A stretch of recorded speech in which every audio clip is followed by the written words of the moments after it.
누군간 즉흥적으로 떠나는 여행이 영화나 책 속에서처럼 멋진 것만은 아니라고 생각할지도 모른다. 하지만 스티브와 나 같은 멍청이들에겐 분명 굉장히 매력적인 아이디어였다. 우린 둘 다 심한 우울증과 불안감으로 힘들어하고 있는 젊은이들이었고, 미래 설계라든가 인생의 목표 같은 고리타분한 질문에 신물이 나 있었으니까. 학교, 대학, 취업, 그리고 죽을 때까지 일하기. 그런 뻔한 인생은 우리 취향이 아니었다. 세상 물정 모르는 어린 녀석들이라고 생각할지 모르지만 우울증이란 건 사람을 냉담하게 만든다. 주변 일이나 다른 이들에게 신경을 안 쓰게 되는 것이다. 그래서 스티브와 나는 아무 계획 없이 훌쩍 여행을 떠나기로 했다. 캠핑카 한 대를 렌트해서 반드시 필요한 물건들을 채워 넣었고, 트럼프 카드, 먹을 음식, 그리고 비상약만 조금 챙겨서 길을 떠났다.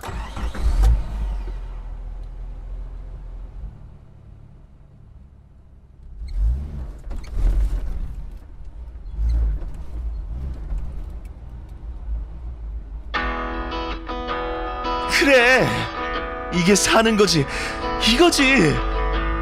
평범한 일상? 그딴 건 개나 줘버려.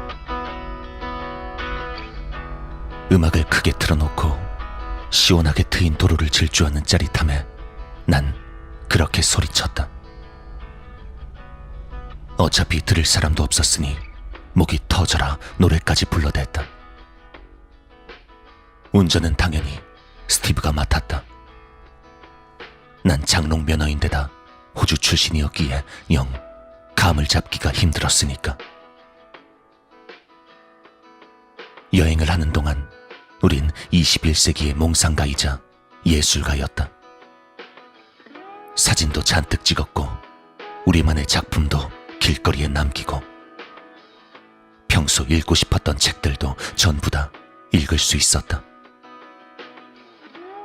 별 계획도 없이 돈을 써대고 있었지만 별로 신경 쓰지 않았다. 중요한 건 우리가 숨을 쉬고 있다는 거였고, 도시 속 그 누구보다도 자유롭단 것이었다. 일이 안 풀려봐야 둘이 나란히 기차에 뛰어들기밖에 더 할까. 우린 그렇게 아무 생각도 하지 않고 계속 달렸다. 스티브는 여기저기 유명한 곳들을 보여줬고, 알려지지 않은 멋진 장소들도 많이 찾아냈다. 꿈속에서나 그리던 멋진 여행이었다. 해도 따뜻하고 흥도 오르니 라디오에서 흘러나오는 음악에 맞춰 대시보드를 두들겨대거나 마음 내키는 대로 소리를 질렀다. 그렇게 여행을 이어간 우린 북쪽으로 향하고 있었다.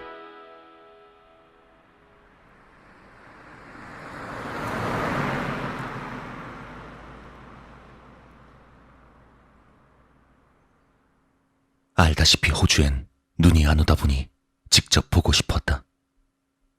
그래서 단단히 준비를 하고 계속해서 북쪽으로 달렸다.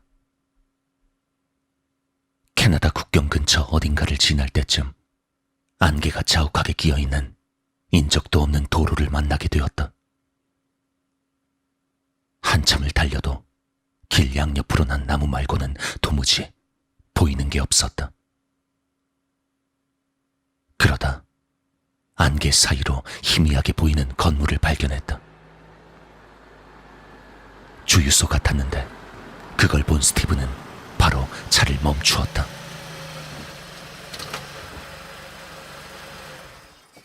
기름이 필요한 건 아니었고 탄산음료와 맥주가 떨어져서였다. 우린 차에서 내려 가게가 열었는지 확인해 보기로 했다. 야, 여기 오레오도 있네. 너 새로 나온 신제품 안 먹어봤지? 그러게, 조그만 가게 주제에 어지간한 건 다 있네. 어? 저것도 진짜 맛있는데. 아, 근데 여기 문 닫았다, 야. 문은 잠겨 있었고 안엔 사람도 보이지 않았다. 뭐가 문제야. 그냥 따고 들어가면 되지.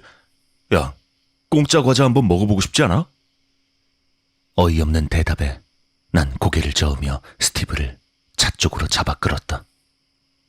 야, 나 여기 시민권 딴 지 얼마 되지도 않았거든. 이런 걸로 감옥 가기 싫다고. 스티브는 웃어대며 날 따라 차 쪽으로 걷기 시작했다. 절반쯤을 갔을까? 주유소 뒤편 숲속에서 부스럭거리는 소리가 들려왔다. 커다란 짐승이 쿵쿵대며 덤불을 헤치고 나오는 그런 소리. 정확히 뭐가 있는진 모르겠지만 분명 그게 커다란 무언가라는 건 알 수 있었다. 뭐지? 혹시 뭐 엘크 같은 거 아니야? 야, 괜히 사진 찍을 생각 말고 얼른 가자. 우리 괜히 가까이 갔다가 들이받쳐버릴 거야. 무서웠던 난 서둘러 차에 올라타려 했다.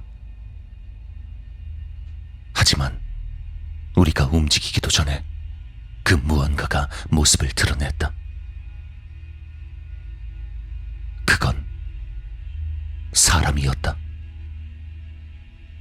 아니, 적어도 사람과 비슷한 어떤 존재인 건 확실했다. 겉모습은 사람같이 보였지만 나무처럼 커다란 키와 끔찍한 회색빛 피부, 그리고 뼈가 훤히 드러나 보이는 야윈 모습이었다. 마치 고등학교 교과서에서 봤던 홀로코스트의 희생자들 같은 모습이었다. 그게 뭐든 간에 입이 떡 벌어질 만큼 커다란 덩치를 가지고 있었다. 그것은 놀란 짐승처럼 눈을 꿈뻑거리며 손가락을 꿈틀대고 있었는데 침이 질질 흐르는 메마른 입술 사이로 썩은 이빨들이 그대로 보이고 있었다. 저게 뭐야? 스티브의 말을 신호로 우린 차를 향해 미친 듯이 달렸다. 심장 소리가 내 발소리만큼이나 크게 울렸다. 그때 난 스티브가 넘어지는 소리를 들었다. 내가 뒤를 돌아봤을 땐 이미 그 커다란 것이 스티브의 다리를 움켜쥐고 있었다. 스티브는 발버둥을 쳤지만 콘크리트 바닥 말곤 아무것도 잡을 게 없었다. 차에 가서 총 가져와. 총! 이 새끼 총으로 쏴버리라고! 스티브의 외침에 난 차로 미친 듯이 달려가 문을 열었다. 그리곤 총을 쥐고 그 커다란 것을 향해 겨누었다. 손이 발작을 일으킨 듯 떨려왔다. 아무래도 공황 상태에 빠진 것 같았다. 숨도 제대로 쉬지 못하면서 다급히 방아쇠를 당겼다. 하지만 뭔가에 걸린 듯 총이 발사되지 않았다. 안전장치 풀어! 스티브가 내게 소리쳤고 그 괴물은 금방이라도 녀석을 집어삼킬 듯했다. 난 서둘러 총의 안전장치 같아 보이는 것을 풀었다. 다시 말하지만 난 호주 출신이다. 총 같은 건 생전 써본 적이 없었다. 그리고 당연하게도 아무것도 모르는 내가 되는 대로 쏴제낀 총알은 그 커다란 괴물을 맞추지 못하고 빗나가 버렸다. 오히려 총의 반동 때문에 내가 내 얼굴을 칠 뻔했다. 쏴! 이 새끼 쏴버리라고! 스티브가 절규하듯 외쳤다. 그리고 다음 순간 괴물은 스티브를 말 그대로 뜯어먹기 시작했다. 어깨에서 살점이 뜯어져 나가자 스티브는 고통에 찬 비명을 질렀다. 내가 살면서 겪었던 어떤 충격도 이것과 비교할 수 없었다. 스티브의 어깨뼈가 그대로 들여다보였고 차가운 땅 위로 피가 쏟아지고 있었다.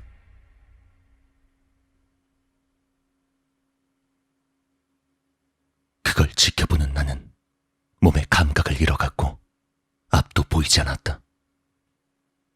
총을 땅에 떨어뜨린 채 난 그대로 주저앉아 버렸다.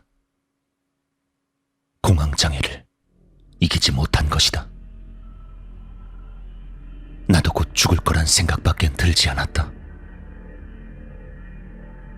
그때 한 발의 총소리가 들려왔다. 그 소리에 놀라 정신을 차려보니 괴물의 머리통은 어느새 조각이 나 있었다. 완전히 폭발한 듯 뇌인지 무엇인지 모를 것들이 여기저기에 널려 있었다. 내가 공포에 부들부들 떨며 고개를 돌렸을 때 거기엔 총을 든 남자가 서 있었다. 낡고 지저분한 옷차림을 한 짙은 피부색의 남자였다. 모든 것이 일순간에 조용해졌다. 스티브의 고통에 찬 신음소리 말고는 아무것도 들리지 않았다.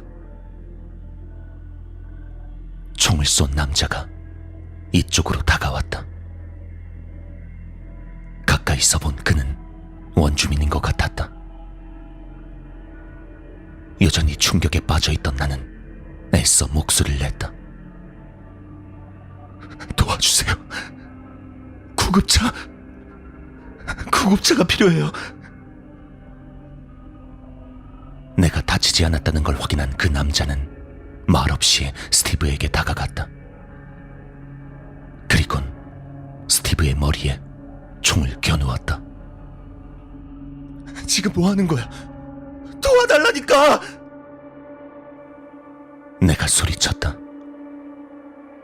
남잔 뭔가 말을 했지만 독특한 억양과 발음 때문에 제대로 이해할 수 없었다.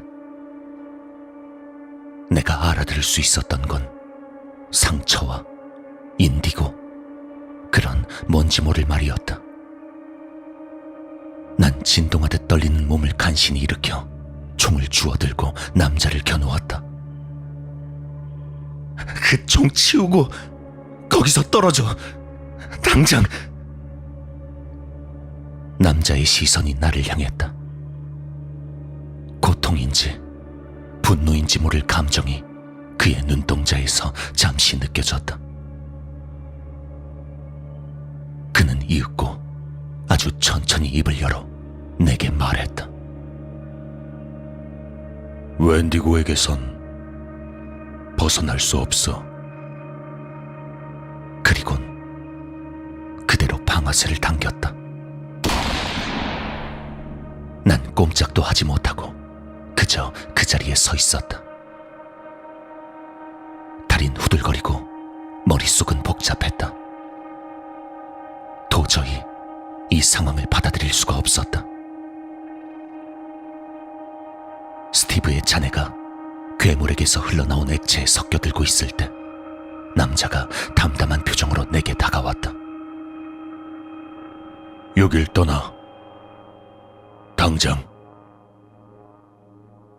생소한 억양으로 그가 말했다. 정신 차리고 당장 여기서 떠나. 그리고 다신 돌아오지 마. 네 친구는 이미 감염됐어. 어쩔 수 없는 일이야. 그러니 오늘 있었던 일은 잊어.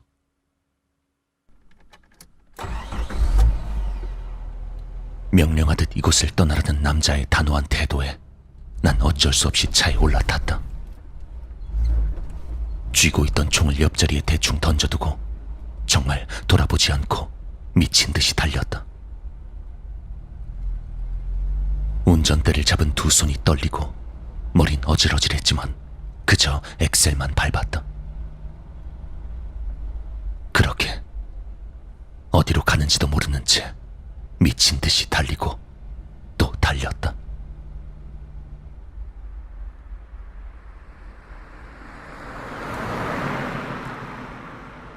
아무런 생각도 할 수가 없었다. 가방에 신경안정제가 있다는 사실도 기억하지 못할 정도였다. 눈앞에 보이는 도로를 무작정 달리는 것이 내가 할 수 있는 전부였다. 그러다 문득 눈앞에 불빛이 들이닥쳤다. 바로 내 앞으로 말이다. 정신없이 달리다 보니 호주에서처럼 왼쪽 차선으로 운전을 하고 있었던 것이다. 급히 핸들을 꺾고 브레이크를 밟은 덕에 돌진하는 트럭과 충돌하는 건 피할 수 있었고 차가 도로 옆 진흙에 빠지는 정도로 끝이 났다. 그렇게 잠시 마음을 추스르고 있을 때 지나가던 트럭 운전수가 차에서 내려 내 창문을 두드렸다. 거기 괜찮습니까? 제정신이 아닌 듯한 내 상태를 봤는지 운전수는 내게 물었다. 무슨 일 있습니까? 뭐 길이라도 잃은 거요? 난 고개를 끄덕였다. 괜찮을 겁니다. 이 길 따라서 몇 마일만 더 가면 금방 마을이 나올 테니까.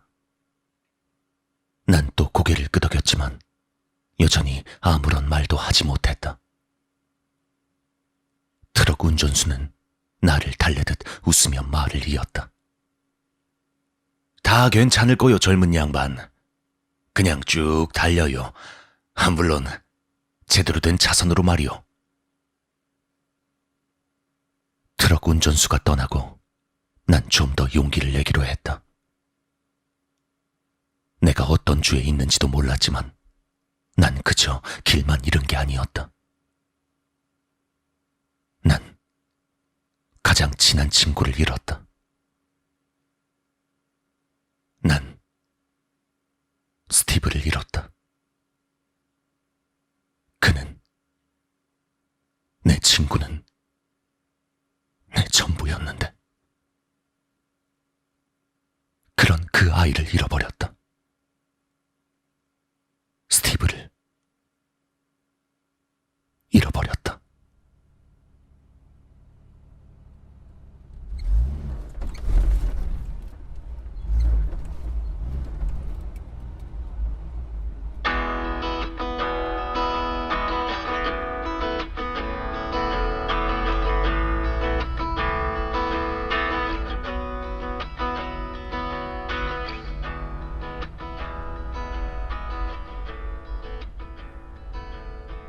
내가 아까 말했듯이 우울증이란 건 사람을 냉담하게 만든다.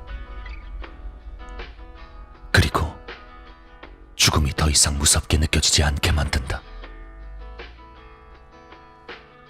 그리고 난 이제 총을 어떻게 쓰는지도 알고 있다.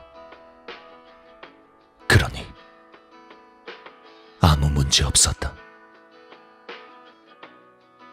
그래, 아무 문제도 없다.